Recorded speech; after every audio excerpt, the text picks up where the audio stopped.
This is the Aftermarket Radio Network. Well, hi, everyone, and welcome to another episode of the Auto Repair Marketing Podcast. I'm your host, Brian Walker, and today my co-host is finally back with me. Welcome back, Kim. Thanks. Hi, everybody. So Kim is 2 weeks and 2 days out of back surgery as we sit here and record this. And she's kind of down for the count right now, but she is joining me today for these episodes, and I'm glad to have her back. Before we get too far into this episode, this episode is going to be about the idea of stop playing small, because so many of us will play small in business, and it is my goal today to get you to think big, to dream big, and to stop playing small. But before we get too far into that, I want to thank our sponsors, RepairPal and AppFueled. So thank you to our friends at RepairPal for providing this episode. As shop owners, we were part of RepairPal Certified Network. You can learn more at repairpal.com/shops. And are you ready to convert clients to members? AppFueled specializes in creating custom apps tailored specifically for your auto repair businesses. Build client loyalty. Get started today with your own customer loyalty app. Visit appfueled.com. That's AppFueled.com.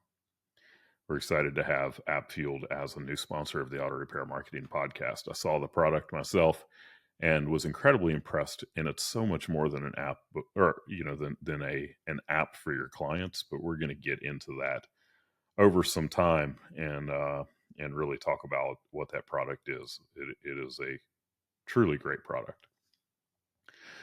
All right, Kim. So let's get into this episode about stop playing small. You know that this is something that I get a little passionate about. Yeah, I'm surprised that you wanted me in on this one because I've never been that person. Brian always is the think big, dream big, go hard, go all in type of person.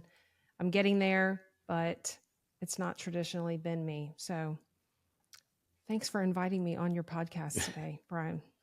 Yeah. So, the auto repair business is tough. And like, if you're going to be in this business, you're dealing with things like hiring issues. And every business is dealing with hiring issues right now. But the auto repair business definitely has its own unique things when it comes to hiring that cause challenges. So it's different. The hiring issues. You're dealing with a stigma around the industry where people think that they're going to get taken advantage of if they bring their car in for auto repair. You've got technology that is constantly changing, and you have to keep up with the technology and the tooling and all of that. And then you have the whole right to repair thing. You've got manufacturers who are trying to keep you out of their cars because they want that business themselves.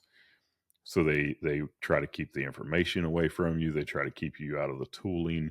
Like, this is a tough business.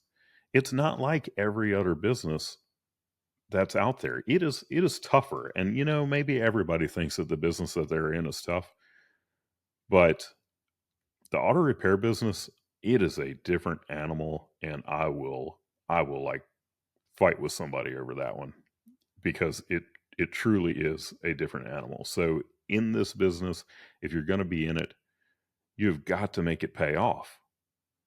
You've got to make it worth it. And, we're going to talk about not playing small today. We're going to talk about building a business that's highly successful. And, there's people that I have conversations with about, I have conversations with about things like this. And, you've got people out there that are like, well, money isn't everything. Money won't make you happy. And ultimately, when we're talking about building a successful business, there's definitely more to it than money, but money is a big part of it. And they're right. Money is not everything. Money itself will not make you happy. we can get into the scripture of, the love of money being the root of all evil and all of those things.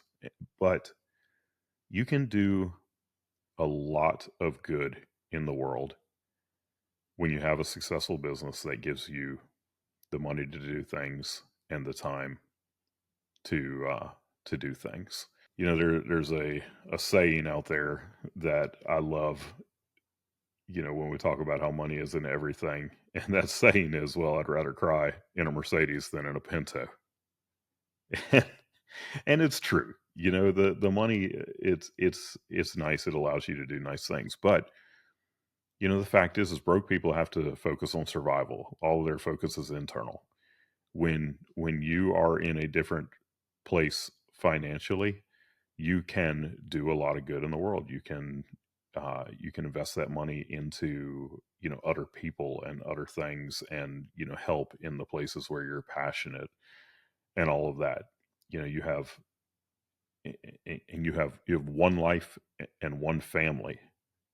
So like, don't waste it all inside of a shop. And building that successful business is actually going to allow you to get outside of the shop as well. And the thinking big thing, it's not all money, although money gives you the resources to be able to do the things that you want. Brian and I have learned that our goals, I guess you would say, are very different. For me, it's about freedom to do whatever I want. I will have made it. My friends know this, when I am on the sea turtle watch team, waking up every morning, walking on the beach, looking for turtle tracks. It's not a thing that I want to buy, but I certainly can't get to that point in life without having had the big dream, worked really hard, done things differently, gone big, gone hard, gone all in. So I just want to plant that seed for some people who it's okay that it's not necessarily a dollar number that you have in your head, but it could be something other than that. Yeah, so like Kim said, it's not all about money. It can be about the dream. And on a side note, Kim was talking about the turtle.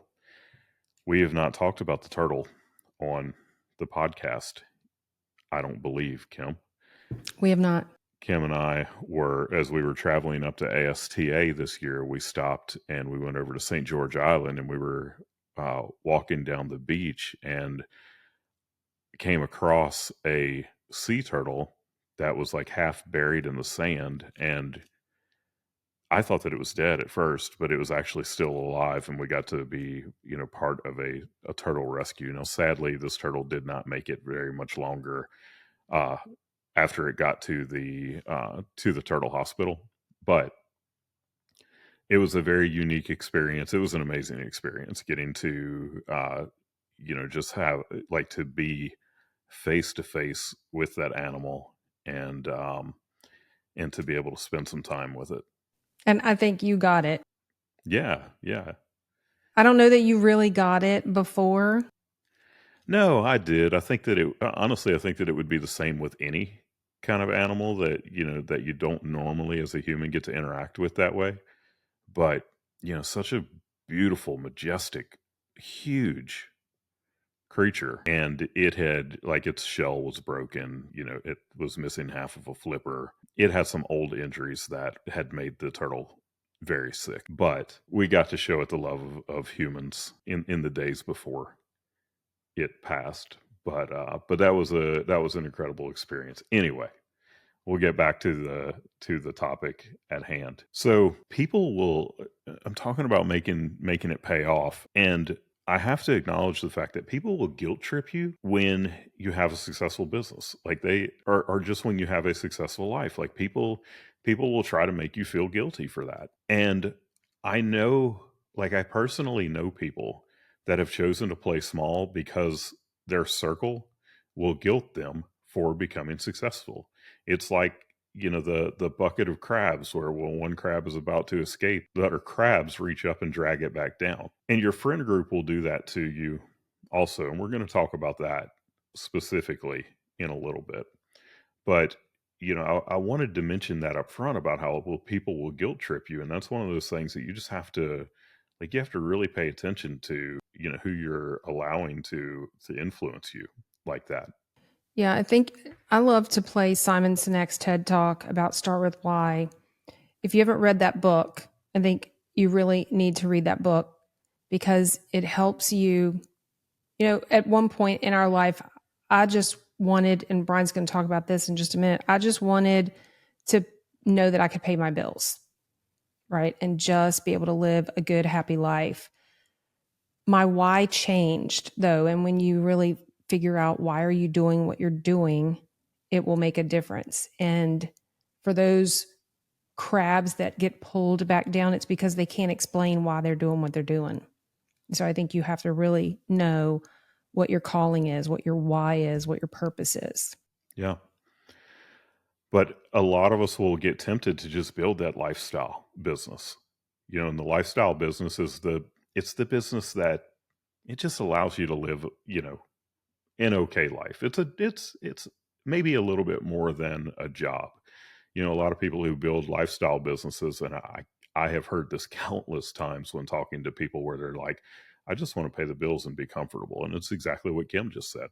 And there was a time that she was like that. There was a time that I was like that, especially, when we were coming out of our bankruptcy. And if you don't know anything about that story, go all the way back to episode 2 of the Auto Repair Marketing Podcast, and you can hear our story of losing our shop and going bankruptcy, or going into a bankruptcy and all of this.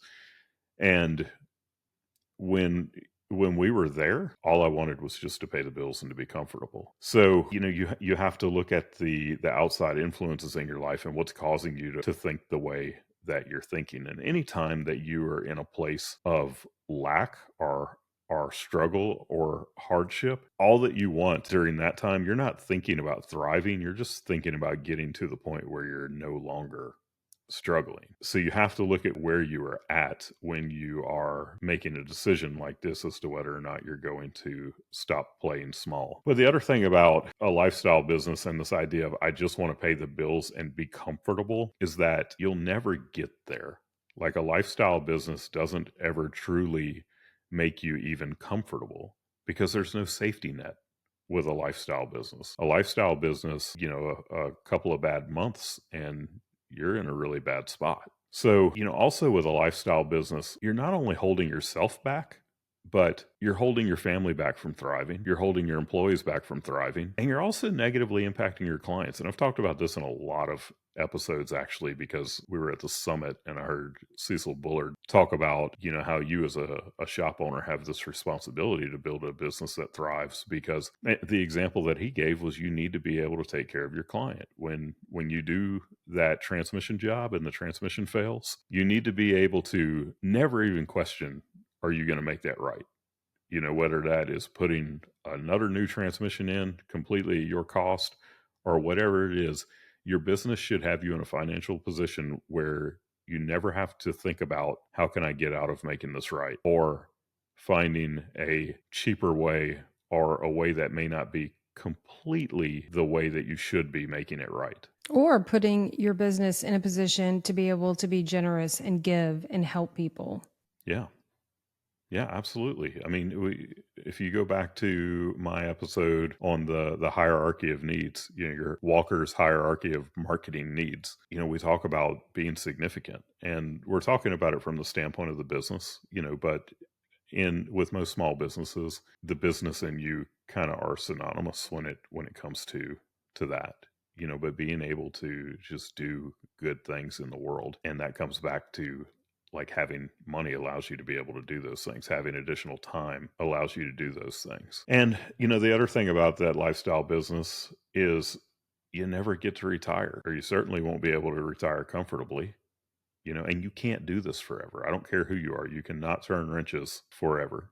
This business will beat you up, like it will destroy your body, and you can only do this for so long. So I'm encouraging you today to build more than just that lifestyle business. If there are a lot of owners out there who have built a business that it allows them to, yeah, and maybe I'm being a little stereotypical here, but it allows you to build the race car, and go race that on the weekend. But one like semi large, what is the word that I'm looking for here? One unfortunate happening in your life, could turn everything upside down. But if you just get serious about building a business, and I'm going to refer to it as an empire business, if you get serious about building an empire business, then you can, things like that are just an inconvenience.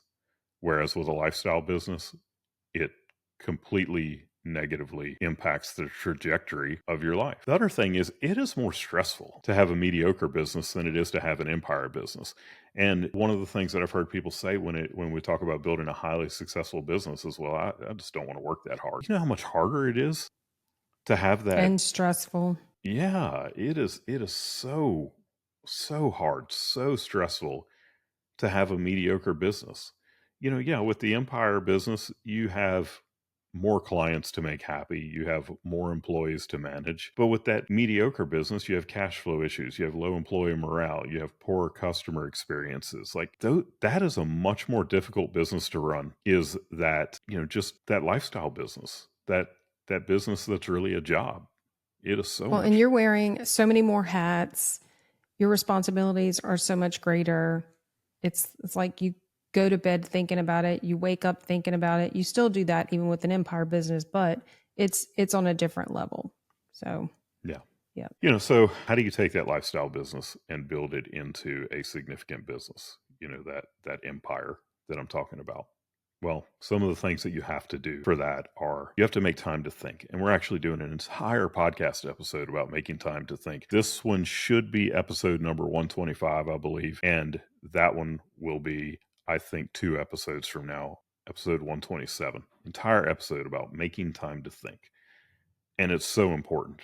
But you've got to make time to get yourself out of your business, to get all of the external influences away from you, shut off your phone, get to a place that is not the familiar, so you don't do this at home, you don't do this at the shop, you get away and you go do this, and you literally sit there with a pen and paper and nothing else, just clear your head and think. And that is where so much will come to you that will allow you to grow your business to what it really needs to be. It was actually, so we're an EOS company, and in EOS, they refer to this as a clarity break. And it was actually during a clarity break where I shifted my thinking completely, because I've always wanted to build a business of significance, but I still put restraints on it. I still put it inside of a box. I had said, and Kim, of course, was here for this because she's a co-owner and part of our leadership team. But we were in one of our EOS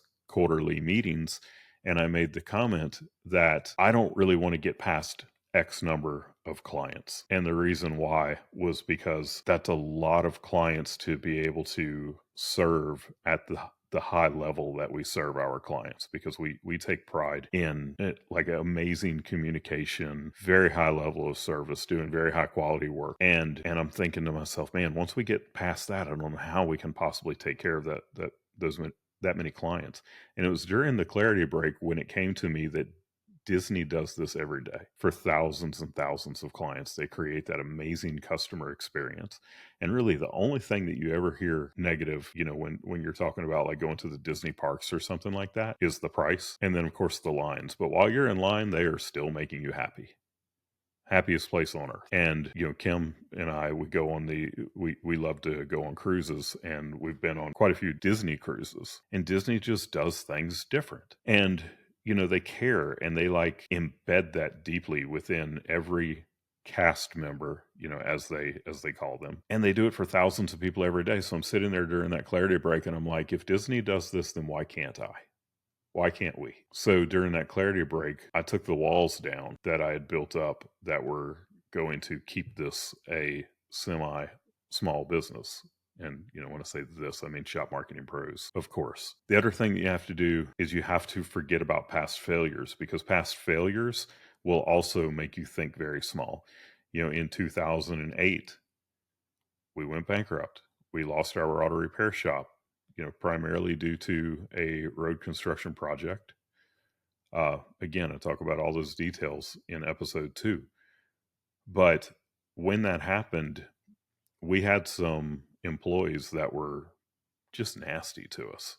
Like the way that they treated us when we went out of our way to make everything right for them when we shut down that business and when we went bankrupt, it was disgusting is what it really was.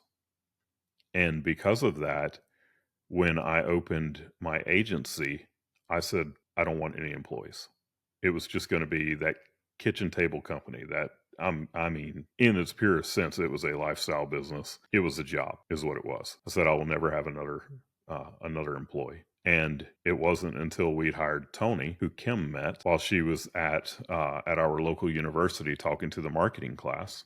And Tony needed to do an internship, and he came and started working with myself and my business partner at the time. And we knew that we couldn't let Tony go, when his internship was over with. And it was like, okay, well, we'll just have a couple of employees. But it was those past failures that made me think like that. And it could be the same thing in your business, or maybe some past failures that you're hanging on to that make you want to just keep the business small. And I would say, before you forget about those past failures, you have to first process them and learn from them.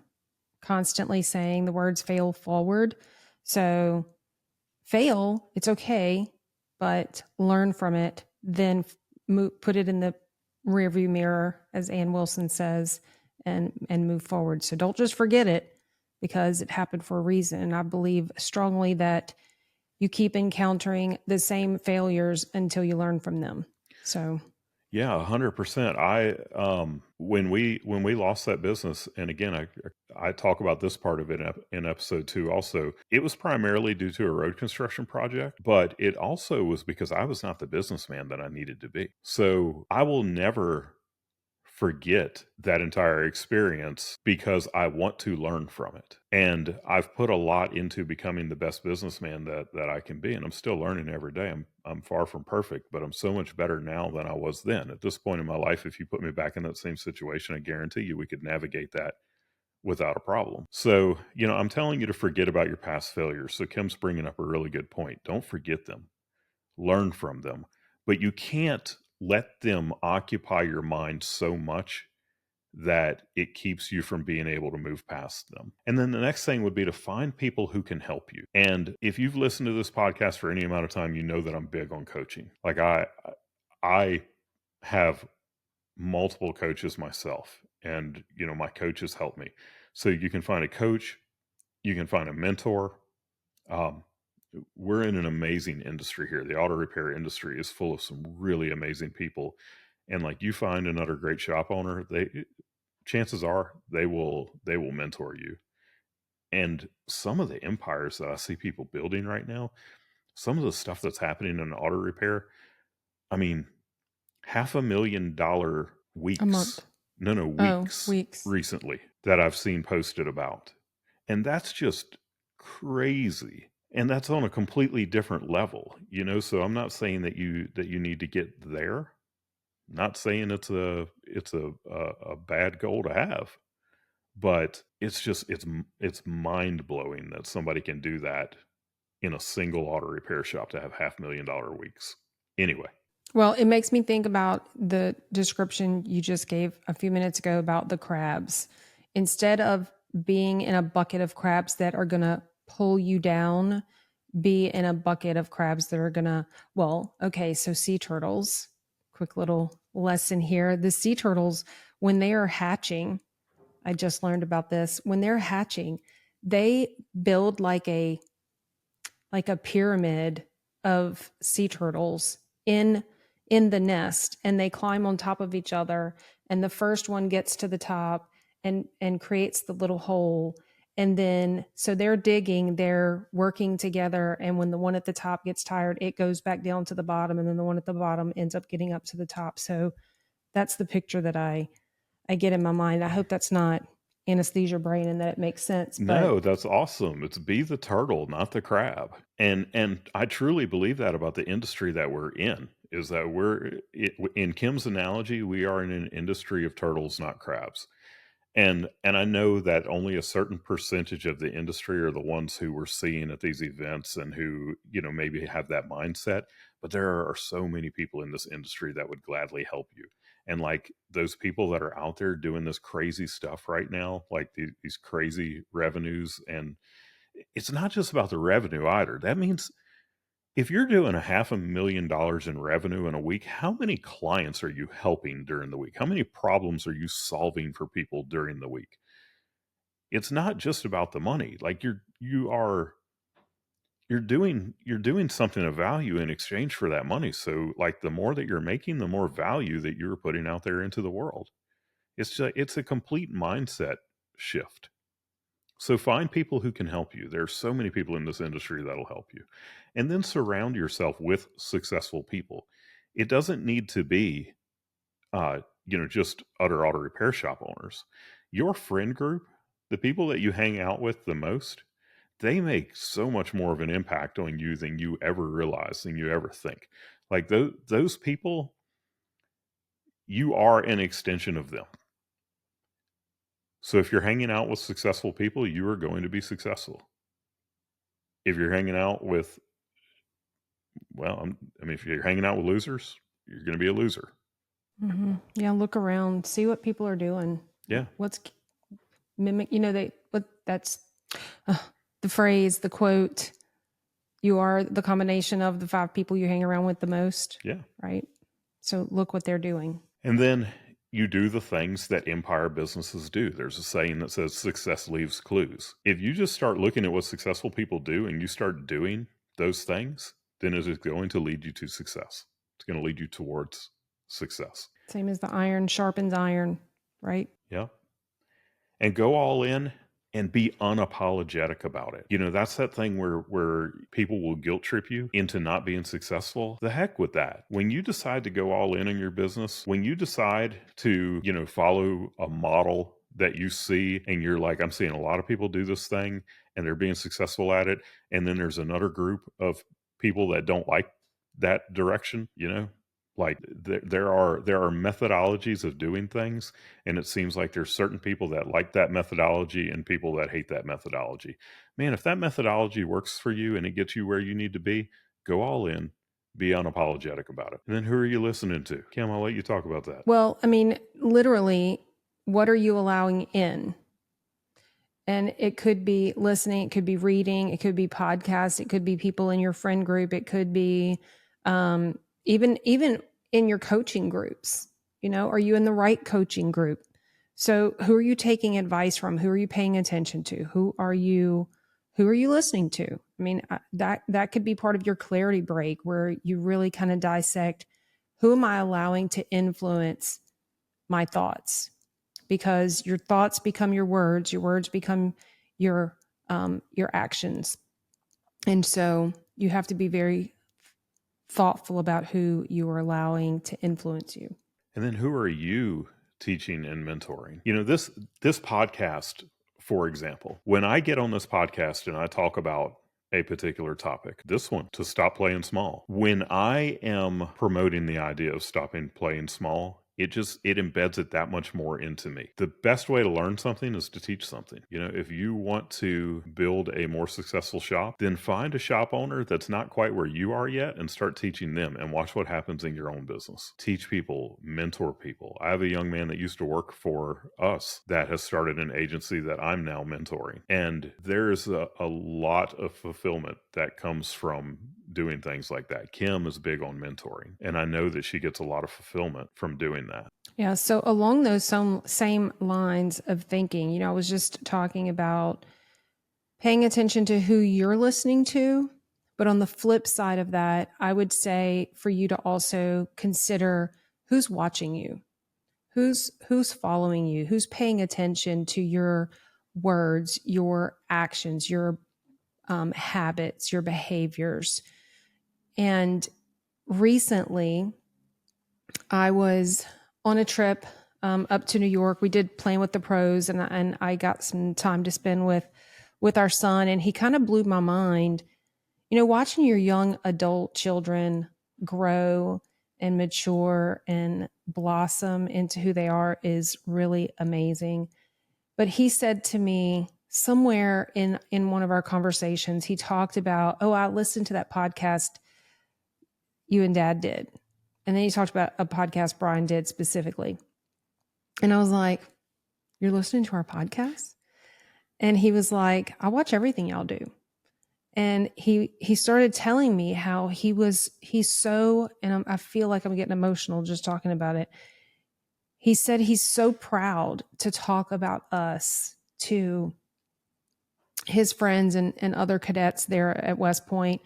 And he brags on us all the time. And he talks about how we came through a really difficult season. And he's talked about our weight struggles. He talked about leadership. He talked about our business, how it's nationally known and all this stuff. But it made me like I lost my breath just thinking about how our young adult is watching us and he's paying attention to how we're doing things and how we've grown and how we've overcome stuff. And it was just a really impactful moment. So I would encourage you to think about not only who are you listening to, but who's listening to you. And you might not even know. You might not even know that, like we didn't know our son was listening to our podcast. It's a big deal. We couldn't get him to listen to podcasts for anything. I'd send him, I'm not listening to podcasts, but now he listens to them and he's listening to ours. So I definitely would encourage you. And even when he was 7 years old, he goes back and he talks about things all the way back to when he was 7 years old. He can remember how we handled a situation or how we did this or how we did that. So even your young kids, but also your, like Brian said, your current employees who may later on be out on their own and you might be mentoring them and they're thinking back to things that you did. And if they would do it or if they would not do it, would they do it differently? Think about your family, think about just people in the community, your friend group. I know that we have friends that talk all the time about our hard work, our determination, our drive, all the stuff that we're doing. So don't forget that when you're thinking about who you're listening to, turn that around and think about who is following, paying attention, being inspired by what you're doing. And who better than for it to be your kids? I'm going to be real transparent here. When I think back to when our son got his driver's license, we were still in a tough spot then. And I wondered, how am I going to buy him a vehicle? How are we going to come up with something for him to drive? And it was around that same time that my dad died, and my mom gave my son my dad's truck. But when Peyton got accepted into West Point, we didn't have to pay for college now, and made a deal with him. And I said, look, I'm going to buy you, we are going to buy you a truck when you graduate.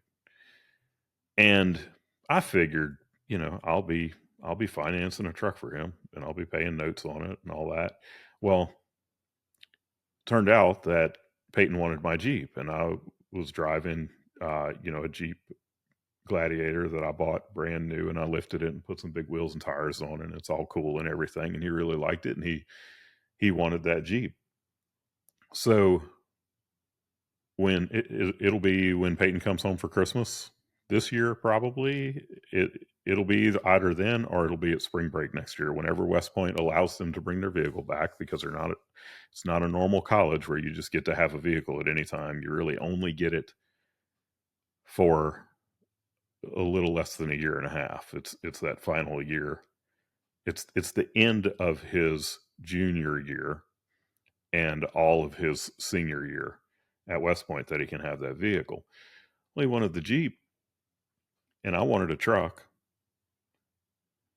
And I was able to just give him that Jeep and go and buy the truck that I wanted and pay cash for it.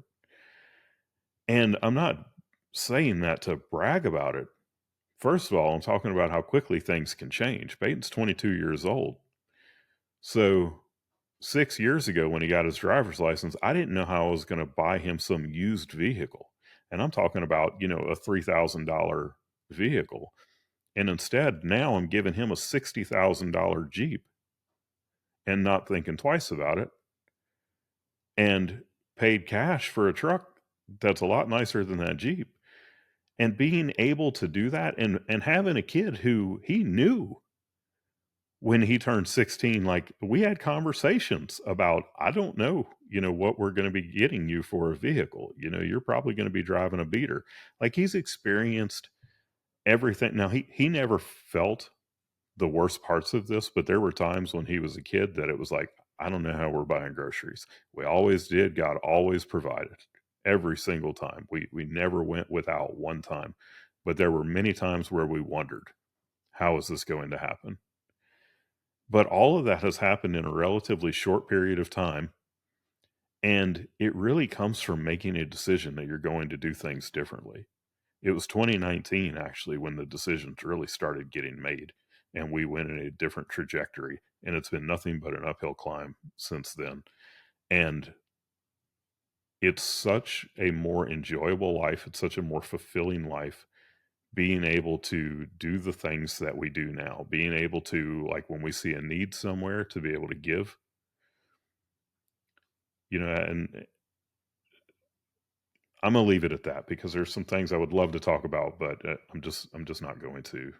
I'm not going to talk about it. I'm just going to say that there's a lot of fulfillment that comes from having a business that allows you to live life on a different level.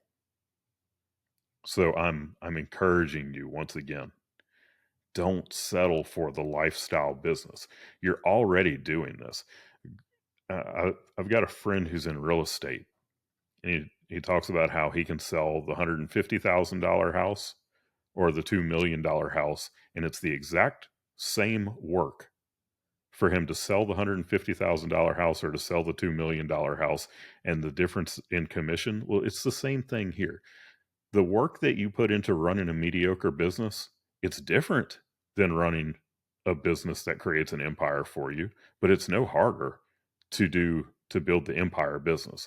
You do have to do things differently, but it is not harder work to run a more successful business than it is to run one that is mediocre. You just have to do things differently. And then you have to define what true success is for you. And look, this works both ways, okay? Hey, if true success for you is just getting by, paying the bills, and being comfortable, and you are adamant that that is truly success for you, then okay. But I would argue that that's not truly success for you. That's just what you've convinced yourself to live down to that level because you feel like that's attainable, whereas the other thing would not be attainable. But you have to define what true success is for you, and nobody else's opinion matters. Like, it just doesn't. If true success for you is owning an airplane, and look, I know a shop owner right now that owns an airplane that was just posting about how he flew to one of the events that he goes to all the time, flew there, flew back. He, in his airplane, he said he had never been home from that event in Nashville the same night that the event ended until then, flew his airplane home. So yeah, as a shop owner, an airplane is not out of the question. So yeah, as a shop owner, an airplane is not out of the question. If you want to wear the Rolex, wear the darn Rolex. If you want to take the expensive vacation, take the expensive vacation. I'm not saying that that's what you should do. I'm just saying that whatever it is that you define as success, nobody else's opinion matters. Don't live a life down to somebody else's standards. So, in closing, first thing is identify where it is that you're playing small. And that comes down to that clarity break. And that's one of the questions that you can ask yourself in that clarity break is, where am I playing small? And decide to make a change. And you have to look at things like, do you have a coach? If you don't have a coach, that's number one place to start.